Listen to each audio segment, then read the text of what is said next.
साहित्य परिषद पुणे शाखा नांदा आणि कला वाणिज्य विज्ञान महाविद्यालय नांदा आयोजित मराठी युवा साहित्य नाट्य संमेलन आज इथे संपन्न होत आहे।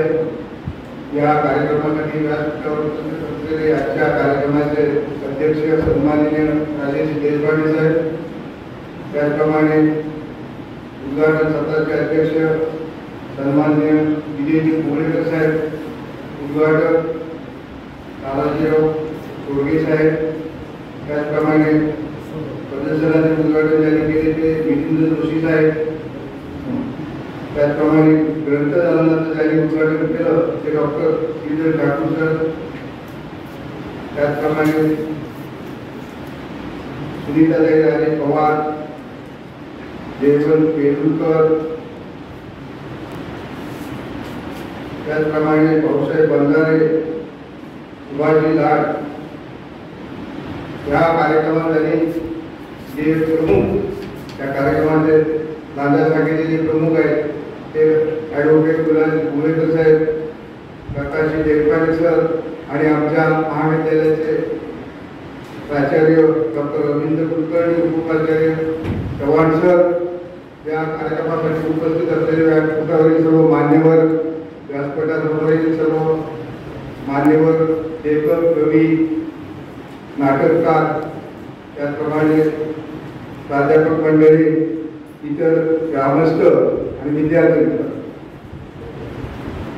अतिशय युवकांच्या दृष्टीने अतिशय चांगल्या प्रकारचा आजचा हा कार्यक्रम आहे।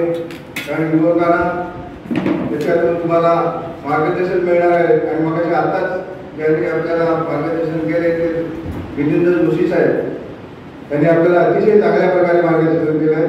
कारण अशा प्रकारची संमेलनं वारंवार झाली पाहिजे, कारण की साधारण ग्रामीण भागात झाली पाहिजे आणि हे बरोबर आहे। कारण आताच्या युवकांना अशा प्रकारचं मार्गदर्शन मिळत नाही आणि प्रत्येक युवक आता मोबाईलच्या कसाट्यात सापडलेला आहे आणि त्याच्यामुळे अशा प्रकारे त्याला कुठलंच संभाषण त्यांचं होत नाही।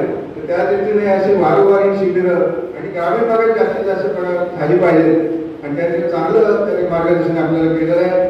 या कार्यक्रमासाठी आपण सर्व उपस्थित आहात। विद्यार्थ्यांनी याच्यात जास्त रस घ्यायला पाहिजे, कारण आता विद्यार्थ्यांच्या दृष्टीने बघितलं तर विद्यार्थ्यांची वाचन आणि लेखन संस्कृती फार कमी झालेली आहे। कोणी वाचन कुठंही करत नाही, बातम्या पण ऐकत नाहीत आणि लेखन पण करत नाही। अशाच प्रकारची जर संमेलनं वारंवार झाली तर त्यातून आपल्याला चालना मिळेल आणि म्हणून मी या मोरेकर साहेबांना या निमित्ताने धन्यवाद देतो की आमच्या या महाविद्यालयाचा आपण हा कार्यक्रम आता पहिलाच कार्यक्रम आपण इथं साजरा केलेला आहे आणि त्याप्रमाणे आपण बरोबर चांगलं काम हे करताय।